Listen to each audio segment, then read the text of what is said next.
Soberano Padre Celestial y buen Dios, pedimos, Señor, que nos guíes en este tiempo, en este espacio de estudio de las Sagradas Escrituras. Rogamos, Señor, que nos des el ánimo, que permitas que nuestras mentes y corazones estén concentrados en lo que vamos a estudiar hoy y que podamos culminar este estudio de Cristo, del Mesías, de Dios, preparado por ti, Padre Celestial, para gobernar, para reinar, para traer la verdad y, Señor, para interceder por los hombres. Gracias, Padre Celestial, por permitirnos conocer a Cristo a través del testimonio de las Escrituras, profundizar en Él cada vez, y gracias por la vida de mis hermanos que están aquí, porque tú suples mis deficiencias y nos guías a toda verdad con tu Santo Espíritu. En su nombre bendito, Señor, te alabamos, te bendecimos, te glorificamos. La gloria sea para Cristo, ahora y para siempre. Amén. Amén. Bueno, hermanos, estamos estudiando acerca de el Mesías. Ya hoy vamos a terminar este análisis acerca de esa condición de Cristo como Mesías. Hemos estado hablando entonces que la palabra Mesías o ungido o Cristo, dependiendo del idioma donde lo analicemos, pues nos habla de alguien que tiene una dedicación especial, que es dedicado por Dios para un rol especial.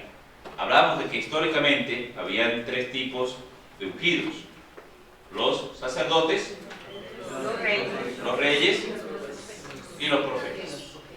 Estudiamos entonces que Cristo, ungido con el Espíritu Santo por el mismo Dios, conforme a lo que las Escrituras nos enseñan, tuvo el propósito triple: cumple el rol de sacerdote, cumple el rol de rey y cumple el rol de profeta. Y estuvimos estudiando la vez pasada que en la posición de sacerdote, Cristo tiene un orden sacerdotal. ¿Cuál es el orden sacerdotal de Cristo? El orden de Melquisedec, que es, según las características que el libro de Hebreos nos presenta, un orden superior al orden levítico. Muy bien, al orden de Aarón. Y miramos entonces que es sin principio ni fin, un sacerdote para siempre, ¿verdad? Un sacerdote para siempre.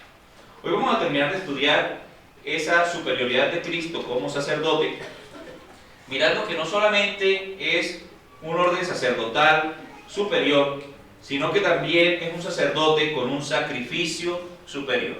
Cristo es un sacerdote con un sacrificio superior. El término sacrificio se refiere a la muerte de una víctima. Esa víctima inmolada, esa víctima sacrificada, derrama su sangre y esa sangre es ofrecida a la deidad. Así fue enseñado desde el comienzo de la historia por el Dios verdadero, y así lo practicaron las religiones paganas también con sus dioses falsos. O sea, los sacrificios constaban de sangre, había sangre en medio de todo ese proceso. ¿Cómo así que eso? Así lo enseñó el Dios verdadero. Bueno, ustedes recuerdan que cuando Caín y Abel fallaron, ¿no?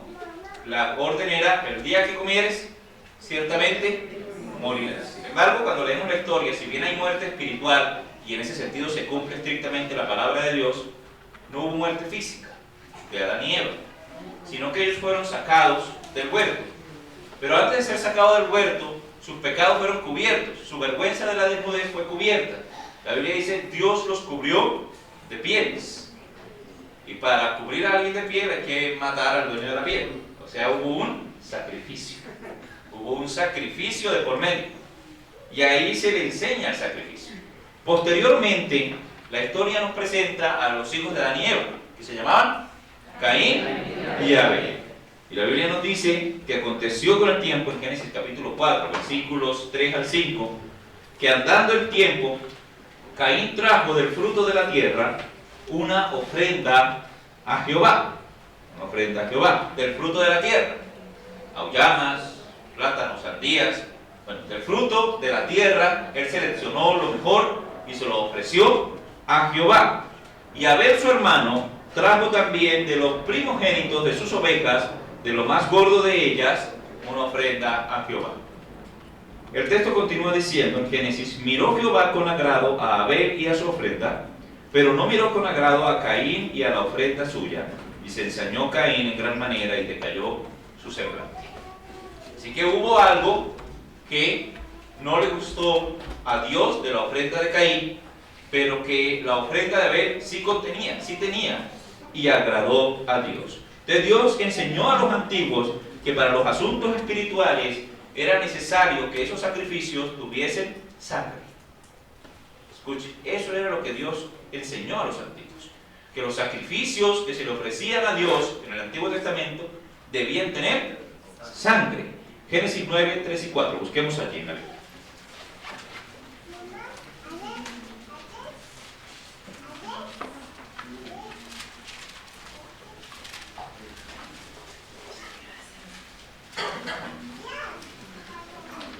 Ahí tenemos el contexto del pacto que Dios hizo con Noé.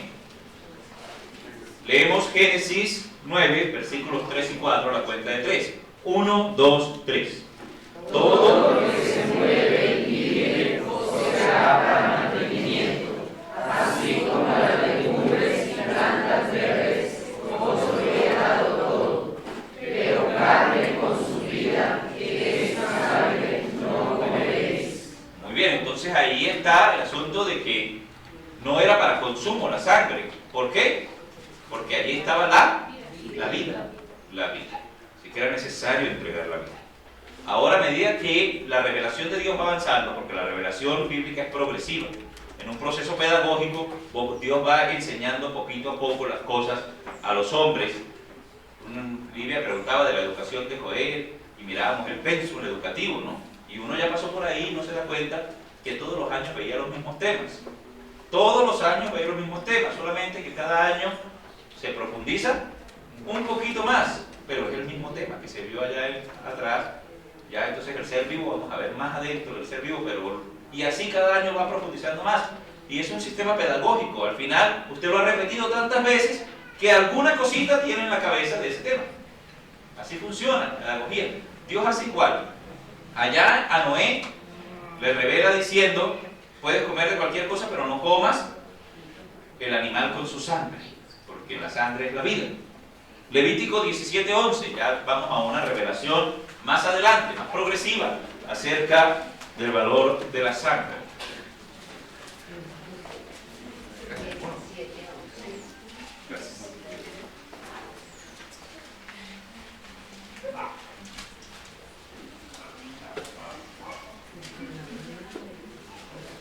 Bueno, quien lo encontró lo puede leer. Adelante. Porque la vida de la carne en la sangre está, y yo os la he dado para hacer expiación sobre el altar por vuestras almas, y la misma sangre hará expiación de la persona. Muy bien, entonces, allá le está diciendo, no, otra vez es una previsión del consumo de la sangre del Antiguo Testamento, y le dice, ¿cuál es la razón? Bueno, que la vida de la carne en la sangre está, que es otra vez lo que nos había dicho atrás, ¿no? Que la vida está en la sangre. Pero dice además, yo os la he dado, ¿con qué propósito? Para hacer expiación. Entonces la sangre era para hacer expiación, ¿sí? Para cubrir los pecados de los hombres, para cubrir los pecados de los hombres en el Antiguo Testamento. Entonces esos dos pasajes nos muestran que la sangre tiene una connotación espiritual, que la sangre tiene una connotación espiritual y había sido dada al pueblo no como alimento, sino para expiar o cubrir el pecado humano. No era posible obtener ese perdón de pecados sin la sangre derramada que Dios demandaba. Por eso las aullamas de Caín no le gustaron a Dios en el sacrificio, porque por más que usted apuñale una auyama, no le sale una gota de sangre. Eso no hay sangre. Hebreos 9:22, ¿quién lo encuentra? No está ahí en la presentación, pero en la Biblia sí. Hebreos 9:22. Quien lo encuentre lo puede leer, por favor. Y casi todo es purificado según la ley. Con sangre y sin derramamiento de sangre no se hace remisión. Remisión. Entonces no hay remisión de pecado sin Sin derramamiento de sangre. La ley establecía casi todo es purificado por sangre, y si no se derrama sangre sobre las cosas, no había remisión de pecados, no había purificación de los pecados. Y es muy interesante porque incluso cada año se entraba al altar con un lebrillo, se regaba sangre sobre todos los instrumentos que se habían usado durante todo el año para adorar a Dios, se echaba sangre sobre ellos precisamente para que esa sangre hiciera expiación de los pecados. Y a eso se está haciendo referencia aquí. Pero todo eso que se hacía atrás tenía un significado, tenía un sentido pedagógico. Dios quería enseñar algo con todo eso. La sangre y la carne de becerros, de machos cabríos, de corderos, de todos, usados para expiar los pecados del pueblo, era una cosa impresionante. Cuando usted lee el Antiguo Testamento y lee 1000 sacrificios, 2000 sacrificios, y usted imagínese eso como un matadero. Eso era como un matadero, todo el tiempo había chorros de sangre corriendo de esa tarde. Era una cosa impresionante la cantidad de sangre derramada por los pecados del pueblo. Solamente que era sangre de quién, pues de lo que dice el Antiguo Testamento, de toros, de machos cabríos, de becerros, de corderos. Y el sumo sacerdote tenía un evento especial llamado la fiesta de la expiación. Ya les he comentado la fiesta de la expiación en algunos momentos, donde se usaba la sangre de machos cabríos y de un toro de la majada para el sumo sacerdote. Él hacía un sacrificio por él, con ese toro. Después echaba suerte sobre esos machos cabríos. Uno era el de Jehová, otro el de Azazel. Tomaban el de Azazel y sobre ese figuradamente montaban los pecados de todo el pueblo y lo echaban al desierto y que se perdiera.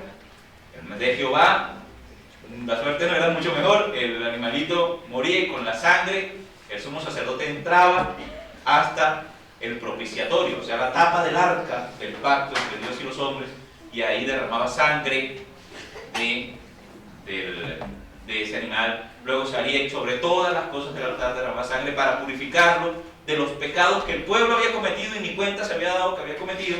Entonces se expiaba el pecado del pueblo. Había un constante derramamiento de sangre pensado en cubrir los pecados del pueblo. ¿Cuál es el problema entonces? ¿Y por qué no estamos matando vacas? ¿Y por qué no estamos, bueno, al menos no para sacrificios espirituales y chivos y ovejos? ¿Y por qué aquí no estamos en ese plan? ¿Por qué eso pasó? ¿Qué fue lo que sucedió? Hebreos 10:4.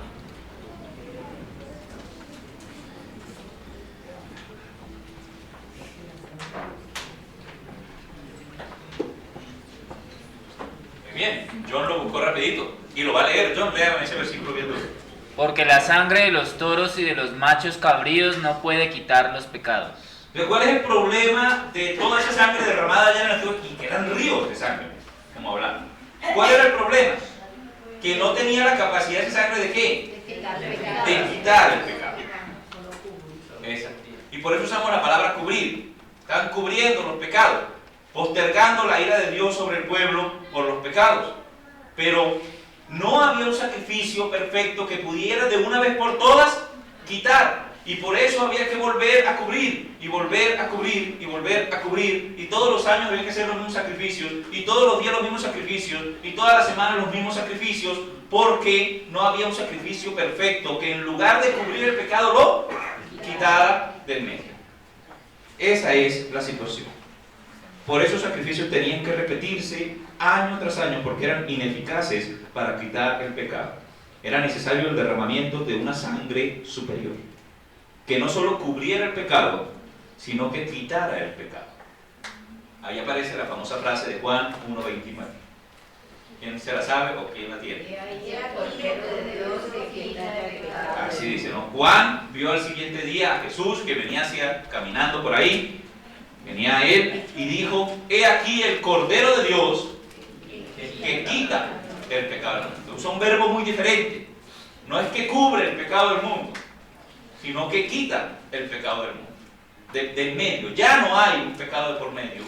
Si ese cordero es sacrificado, es lo que está diciendo Juan, ese cordero que no lo preparó un sumo sacerdote, que no lo criaron como esos animalitos pues para sacrificarlo, sino que fue preparado desde antes de la fundación del mundo por Dios como un cordero sin mancha y sin contaminación, preparado en la cumbre del cumplimiento de los tiempos. y sacrificado tal como esos corderos se sacrificaban, nacido en el mismo lugar que esos corderos que se sacrificaban en el templo. En la vereda de Belén era donde salían todos los corderos que se sacrificaban en Jerusalén, en el templo, y aquí nació Jesús también.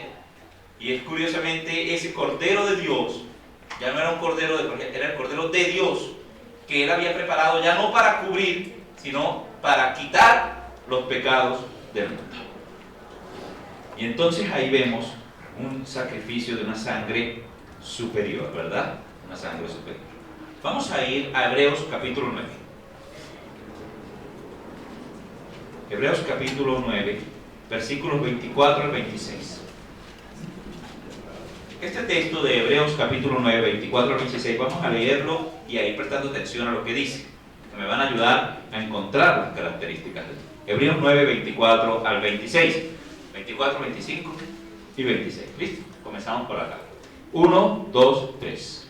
Porque no entró Cristo en el santuario hecho de mano, figura del verdadero, sino en el cielo mismo, para presentarse ahora por nosotros ante Dios. Y no para ofrecerse muchas veces, como entra el sumo sacerdote en el lugar santísimo cada año con sangre ajena.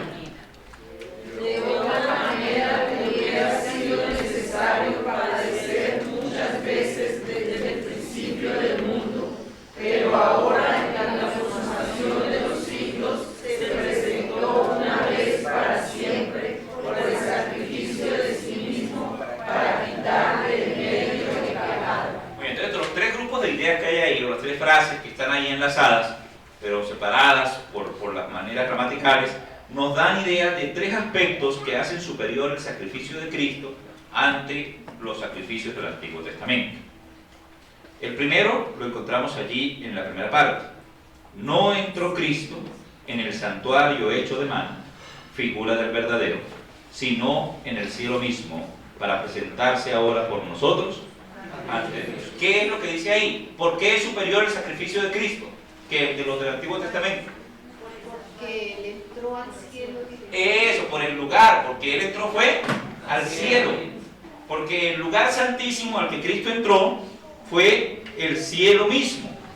Los sacerdotes terrenales servían en un tabernáculo, en un templo hecho de manera muy majestuosa, muy bonita, ¿sí? Lugares fabricados por manos humanas, mucho oro, ladrillos bien labrados, piedras preciosas, cortinas bien bordadas, muy bonito todo, de oro todas las cosas, pero igual eran cosas muy terrenales, muy de acá, cosas muy humanas, muy terrenales. Y ahí dice figura del verdadero. O sea que la orden que Dios había dado de cómo construir el templo en el Antiguo Testamento, tendrá un lugar santo, un lugar santísimo donde está la presencia de Dios, tendrá un atrio donde se harán sacrificios, tendrá todo eso es figura de lo que hay en el cielo. O sea que usted quiere saber cómo está estructurado el cielo, el tercer cielo, la presencia del Señor, tiene que estudiar el templo terrenal, porque el templo terrenal es figura del verdadero. Pero al ser figura del verdadero, no es el verdadero.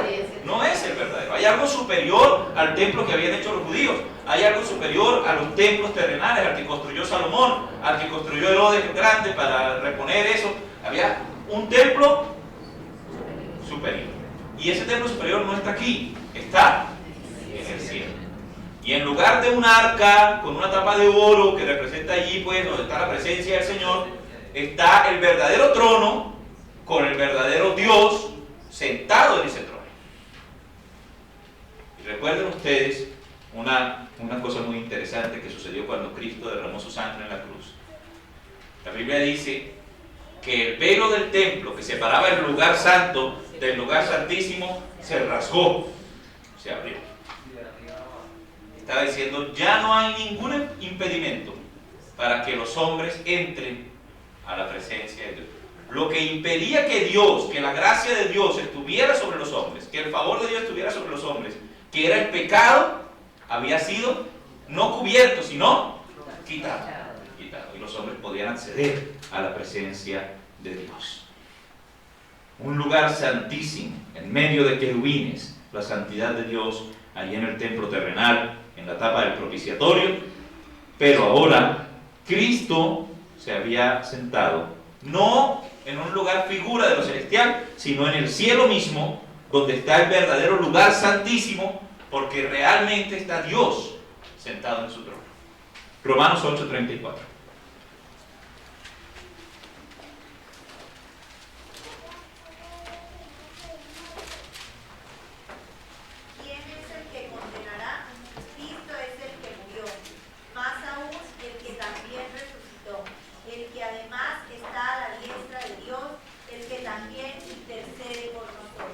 Miren de lo que se trata el Evangelio, hermanos. De esto se trata el Evangelio. De esto se trata la predicación cristiana. De esto se trata la fe cristiana. ¿Quién es el que condenará? O sea, ¿quién me puede condenar si Cristo murió por mis pecados? No solo murió, Cristo también resucitó, venció la muerte. La paga del pecado es muerte. Si Cristo resucitó, quiere decir que fue quitado del medio el pecado y por lo tanto no podía permanecer muerto. Pero si el pecado fue quitado del medio y Cristo resucitó, y yo creo en Cristo que murió y resucitó, entonces mi pecado también fue quitado del medio, puesto en los hombros de Cristo, y por lo tanto yo, si llego a morir, porque está la opción de no hacerlo todavía, si llego a morir, también he de resucitar. Ahora, bueno, ¿y dónde está? ¿Dónde está ese Cristo que murió y que resucitó? Está a la diestra de Dios, está en la presencia misma del Creador del universo, está a la diestra de Dios. ¿Qué está haciendo allá? Intercediendo por nosotros. Su función sacerdotal, intercediendo por nosotros, porque nosotros no es que andemos muy perfectamente, entonces allá está Dios y sigue permanentemente como un sacerdote eterno, conforme al orden de Melquisedec, sigue el Señor intercediendo por nosotros delante de Dios. ¿Con qué sacrificio? Con el mismo que hizo al principio, porque ese sacrificio es perfecto, no hay que repetirlo, está perfecto, está bien hecho. Es la sangre perfecta, más preciosa que la de Adán, que da testimonio, que la de Abel, y da testimonio, pues, de que los pecados han sido pagados. Y eso es lo segundo que vamos a mirar, por lo cual es perfecto. En Hebreos 9, 24 al 26, ya miramos lo primero, que Cristo entró en un santuario no hecho de mano, figura del verdadero, sino en el cielo mismo. Lo segundo, que el sacerdocio es superior por esto. No para ofrecerse muchas veces, como entra el sumo sacerdote en el lugar santísimo cada año con sangre ajena. De otra manera le hubiera sido necesario padecer muchas veces desde el principio del mundo, pero ahora en la consumación de los siglos se presentó una vez y para siempre. Y ahí está entonces la segunda característica que hace superior el sacrificio de Cristo, que no es un sacrificio que tenga que repetirse, sino que es un sacrificio hecho una sola vez. Un sacrificio hecho una sola vez. Los rituales de sacrificio por los pecados efectuados en los templos tenían que repetirse día tras día, año tras año. El no entendimiento de este pasaje lleva al concepto del missus. Es decir, dentro del catolicismo romano existe el concepto de la misa o el missus. La palabra misa significa sacrificio, tal cual, es una palabra que significa sacrificio. Así que se supone, por eso es que los líderes de las iglesias cristianas evangélicas se llaman pastores, mientras los líderes de la iglesia católica se siguen llamando sacerdotes.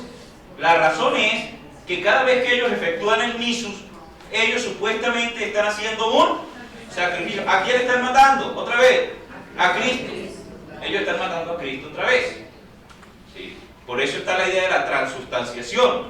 La idea de la transustanciación dentro del catolicismo enseña que cuando el sacerdote levanta la hostia, en una fracción de tiempo que usted no alcanza a percibir, esa hostia se convierte en carne. Literalmente carne, y volvió a ser otra carne. O sea, en un momento hubo ahí carne literal de Cristo, ¿sí? Porque es el cuerpo de Cristo. Y lo mismo pasa con la copa. Cuando se eleva prueba la copa, también ese vino se transforma en sangre, literalmente en sangre. A diferencia de lo que celebramos nosotros, que es una conmemoración de lo que Cristo hizo. Estamos recordando lo que Cristo hizo allá, pero ya lo que Él hizo está hecho. Y Cristo no tiene que ser sacrificado todos los días. Cristo no tiene que morirse una y otra vez, no tiene que sacrificarse una y otra vez. Ellos dicen que el mismo es un sacrificio no cruento, o sea, no estamos torturando a nadie aquí, no cruento de Cristo, pero igual está una y otra vez Cristo tiene que ofrecer lo mismo una y otra vez porque como la gente peca hay que volver a repetir. ¿Hay algo malo? No, pues son creyentes en Cristo con sus muchas deficiencias, en ese momento están poniendo su expectativa en Cristo, pero están haciendo una mala interpretación entonces del pasaje, porque el pasaje dice no, que no es necesario, es una vez y para siempre. El sacrificio fue perfecto y no es necesario que Cristo se ofrezca una y otra vez desde el principio del mundo por cada vez que usted peque, Cristo morir. No es necesario. Ya está hecho una sola vez y para siempre. El sacrificio fue hecho perfecto y el sacrificio hecho en la cruz por Cristo pudo limpiar los pecados de la humanidad de una vez por todas y para siempre. Desde el primer hombre, Adán, hasta el último hombre fulanito de tal que vaya a existir sobre la faz de la tierra, los pecados de toda la humanidad fueron puestos sobre los hombros de Cristo en la cumbre de los tiempos, que es el momento en que Cristo estuvo colgado en el madero. Allí, todos los pecados de todos los hombres, de todos los tiempos, fueron puestos sobre Cristo. Y el sacrificio hecho una vez y para siempre es suficiente para cubrir los pecados, para salvar los pecados de todos los hombres. Romanos 6, versículos 9 y 10, por favor.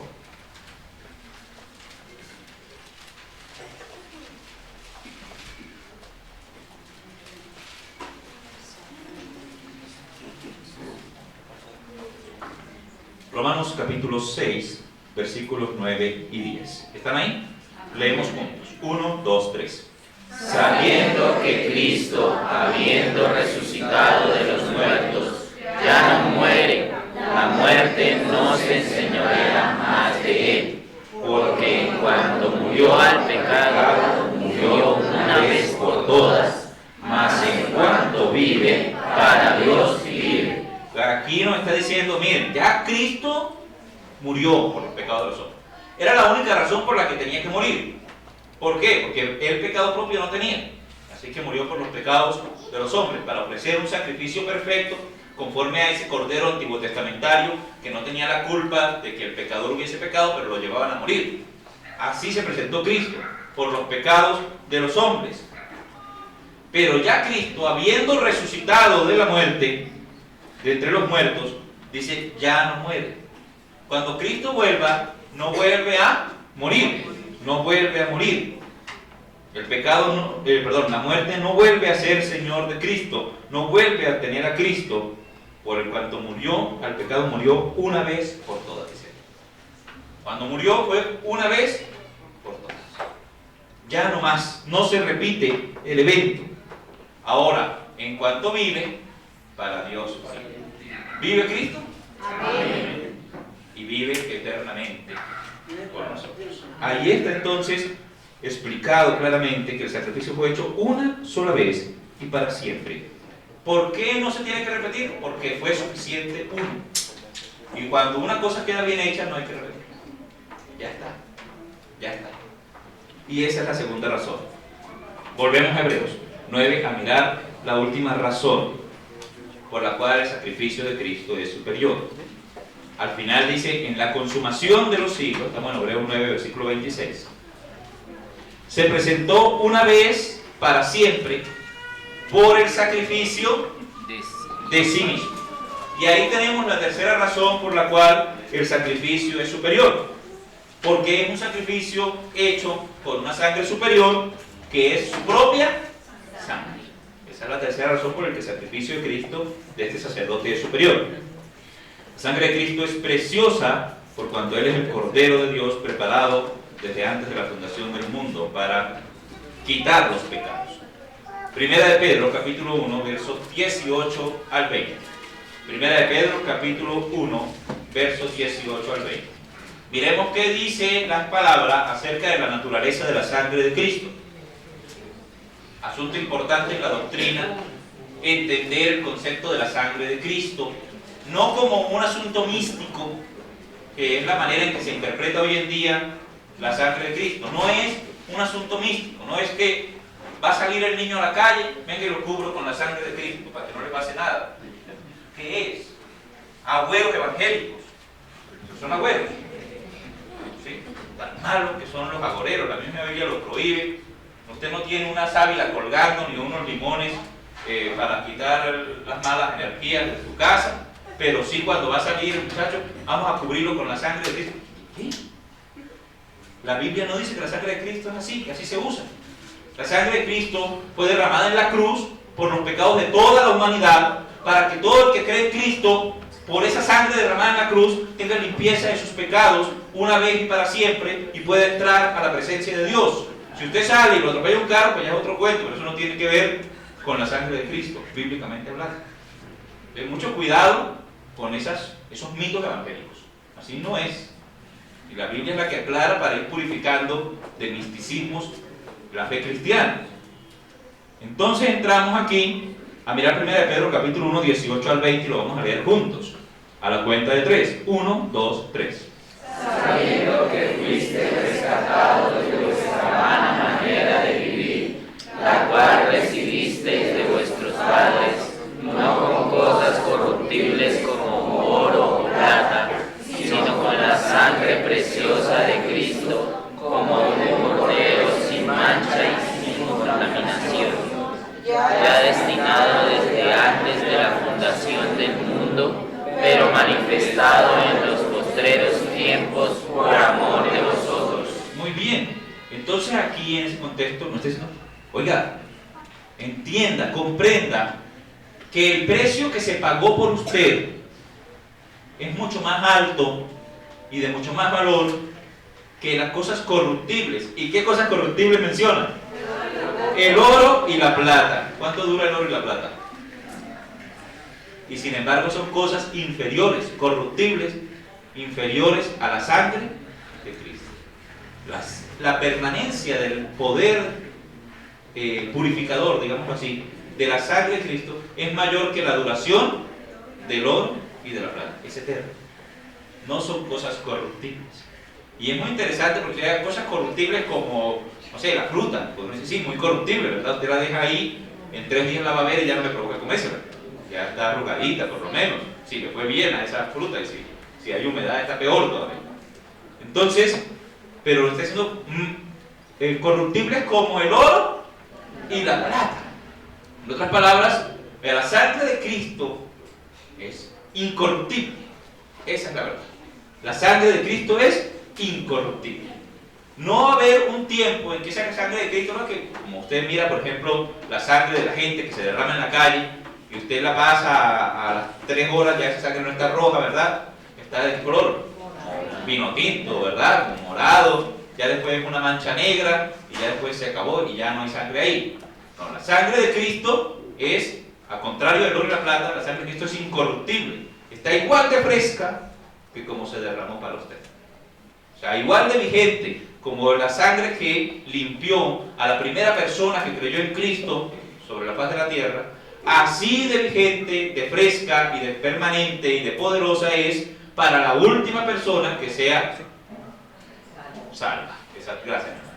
Así, es incorruptible. Y es un concepto muy bonito. La sangre de Cristo es incorruptible.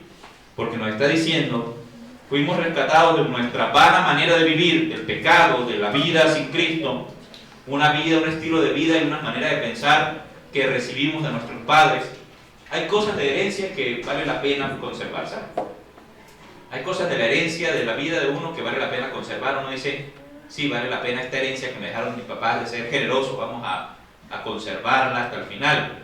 Esta herencia que me dejaron mis papás de ser amables, de ser misericordiosos, bueno, cualquier cosa así. Pero hay cosas que no vale la pena conservar. Hay gente que prefiere irse al infierno por no renunciar a una religión en la que anduvieron sus padres. Pero sus padres, que tal vez ya se hayan ido de este mundo, si pudieran regresarían a decirle, por favor, cree en Cristo. Por favor, no desprecie la sangre de Cristo, no haga lo que hice. O algún ritual o celebración de los padres, de los abuelos. Exacto. O sea, hay cosas que no vale la pena conservar. Hay cosas que no sirven. Las cosas espirituales, el único que nos puede heredar cosas espirituales valiosas es Cristo. A través del testimonio que ha dado en su palabra, Dios nos ha heredado las cosas espirituales que valen la pena. Y las cosas espirituales que recibimos de nuestros padres, porque si vamos a hablar de los padres, de los padres, de los padres, pues entonces aquí los indígenas mataban gente para que lloviera. Entonces, ¿para dónde vamos? ¿Espiritualmente vale la pena conservar realmente esas herencias espirituales? Hermanos, esa vana manera de vivir que recibimos de nuestros padres, necesitamos ser rescatados, en otras palabras, ser comprados, como si nos hubieran secuestrado y metido ya ahora necesitamos ser rescatados. Fuimos rescatados. ¿Con qué? No con oro y plata, sino con la sangre preciosa de Cristo, como de un cordero sin mancha y sin contaminación, hermanos. ¡Qué bendición! ¡Qué bendición!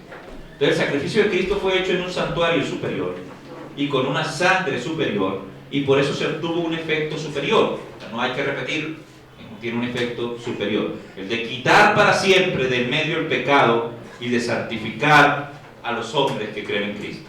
Hebreos 10, 14. Hebreos capítulo 10, versículo 14. Un versículo, voy a pedir a una dama que me haga el favor de leerlo fuerte. Porque con una sola ofrenda hizo perfectos para siempre a los santificados. ¿Cuántas ofrendas tuvo que hacer Jesús? Una sola. ¿Y cuánto tiempo dura el efecto de esa ofrenda? Para siempre. Para siempre. ¿Ven por lo cual es superior el sacerdocio de Cristo? Todos los que hemos sido santificados por Cristo somos santos hoy y somos santos para siempre. Y el día que caemos en pecado, seguimos siendo santos, porque esa santidad es imputada. Eso es lo que hay que entender, hermanos. Está la santidad de la vida práctica, pero está la santidad imputada, es decir, la santidad que es de Cristo y con la cual Cristo lo cubre a usted. Y eso no nos lo podemos quitar, porque eso es de Cristo, no es mío. Eso no nos lo podemos quitar. Así que una vez que creemos y confiamos en Cristo, aún nuestras falencias como ser humano, nuestras fallas, nuestros pecados, están cubiertas con la santidad que le pertenece a Cristo. Es la santidad de Cristo con la cual nos presentamos. Por eso dice que hizo perfectos una vez y para siempre a los santificados. Eso es lo maravilloso del sacrificio de Cristo. Por eso Cristo es digno de recibir la adoración, porque el problema del pecado que comenzó en Edén tiene un cierre definitivo en la cruz. El problema del pecado comienza en Edén, pero cierra en la cruz. Ya ese problema tiene solución, en la cruz del Calvario. Ahora llegará el momento en que esa solución dada en la cruz se manifestará plenamente sobre la faz de la tierra, cuando ya seamos despojados de estos cuerpos terrenales y seamos investidos, que tengamos un cuerpo celestial, ¿verdad? Una naturaleza celestial. Apocalipsis 5, 9 y 10. Último texto de hoy.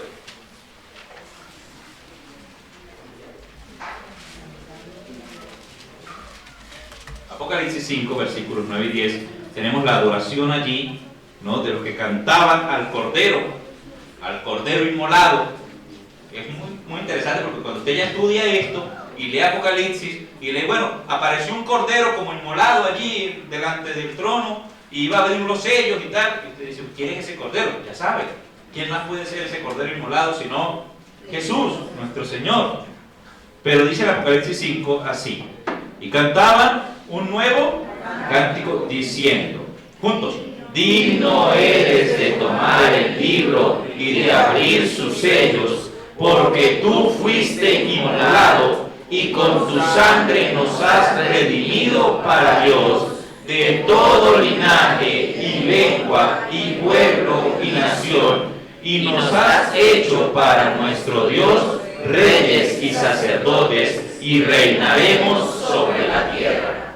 Mira la promesa del Señor, qué cosa tan impresionante. Dice, Cristo merece que lo adoren, Cristo merece que lo alaben. ¿Por qué? Porque Él fue inmolado, porque Él fue el que murió por nosotros. ¿Y para qué fue inmolado? Para redimirnos para Dios, o sea, para comprarnos, para que seamos propiedad de Dios. ¿Y de dónde nos compró? De todo linaje, lengua, pueblo y nación. La sangre de Cristo no solamente cubre todos los pecados para siempre, sino que es capaz de comprar a todos los hombres de todas las nacionalidades, hermanos. Porque el sacrificio fue hecho por todos los hombres. Cristo es el Redentor de todos los hombres, mayormente, el Salvador de todos los hombres, mayormente. Él es la propiciación por nuestros pecados, y no solamente por los nuestros, sino por los de todo el mundo, dice la Escritura. Qué importante entender la universalidad del sacrificio de Cristo, el alcance universal del sacrificio de Cristo. ¿Qué sucederá con nosotros, los santificados, los salvos por la sangre de Cristo? Dice, nos has hecho para Dios reyes y sacerdotes, y reinaremos sobre la tierra. Vamos a terminar porque el chocolate está oliendo y nos tiene mareado, ¿verdad? Pero vamos ahora a terminar. Hermanos, el hombre que se niega a que ese sacerdote interceda por él, ¿verdad? Porque, sí, bueno, ya hay un sacerdote, tiene el sacrificio perfecto, tiene todo perfecto, pero de pronto yo no quiero que por mí haga nada ese sacerdote. No me interesa lo que haga ese sacerdote, no voy a aceptar eso. El hombre que se niega a participar de ese sacrificio perfecto, que rechaza la sangre del pacto eterno derramada por Cristo y ofrecida una sola vez y para siempre, está rechazando, al rechazar a Cristo, la única esperanza de salvación que tiene, la única esperanza de vida eterna. En Juan 6, el versículo 53 y 54, Jesús dijo, de cierto os digo, si no coméis la carne del Hijo de Dios y bebéis su sangre, no tenéis vida en vosotros. Son palabras fuertes. Si no coméis la sangre del Hijo del Hombre y bebéis su sangre, si no coméis la carne del Hijo del Hombre y bebéis su sangre, no tenéis vida en vosotros. El que come mi carne y bebe mi sangre tiene vida eterna, y yo le resucitaré en el día posterior. En otras palabras, está diciendo, aquí está el sacrificio, es perfecto. Es la carne del Hijo de Dios, es la sangre del Hijo de Dios. Si no os hacéis partícipes por la fe de esa carne y de esa sangre, entonces no tenéis vida eterna. Así de sencillo. Porque no quieren participar de lo que ha sido ofrecido. No porque el sacerdote no haya hecho lo que tiene que hacer, sino porque usted rechaza el sacrificio. Y ahí es entonces donde está la importancia de la fe en Cristo Jesús. Porque el que come y bebe mi sangre, dice el Señor, dos cosas da. Tiene vida eterna, y segundo, yo le resucitaré en el día posterior. Concluimos diciendo que Cristo es el perfecto sumo sacerdote que ha ofrecido el sacrificio perfecto por los pecados de los hombres para dar salvación y vida eterna a todo el que cree. Pongámonos de pie, démosle gracias a Dios por ese Mesías perfecto. Soberano Señor y Padre Celestial, gracias por tu palabra, Señor, y gracias porque ahí das testimonio de que el Mesías ya ha venido a esta tierra, de que ha hecho la obra perfecta, de que está en la diestra de Dios intercediendo por nosotros, y de que promete regresar por aquellos que le esperan, sea que estemos vivos o que estemos muertos. Señor, tendremos vida eterna si creemos en ti. Y gracias, Padre, por una sangre perfecta, incorruptible, incontaminada, por una sangre inmarcesible, así como la herencia que nos trae esa sangre, así esa sangre poderosa de Cristo cubre, más que cubrir, quita los pecados de todos los hombres. Y todo el que se acerca a Cristo con fe tiene vida eterna. Tenemos promesa de resurrección, de gloria y de reinado celestial y terrenal por siempre. Bendito sea, Señor. Gracias por esta iglesia. Gracias por los creyentes, no solamente aquí, sino en todo el mundo. Y gracias porque cada día más hombres llegan a la fe, por cuanto tú los has predestinado, tú los has llamado, tú los has santificado y tú los has glorificado en Cristo Jesús. A Él sea la gloria y la honra, ahora y para siempre. Amén.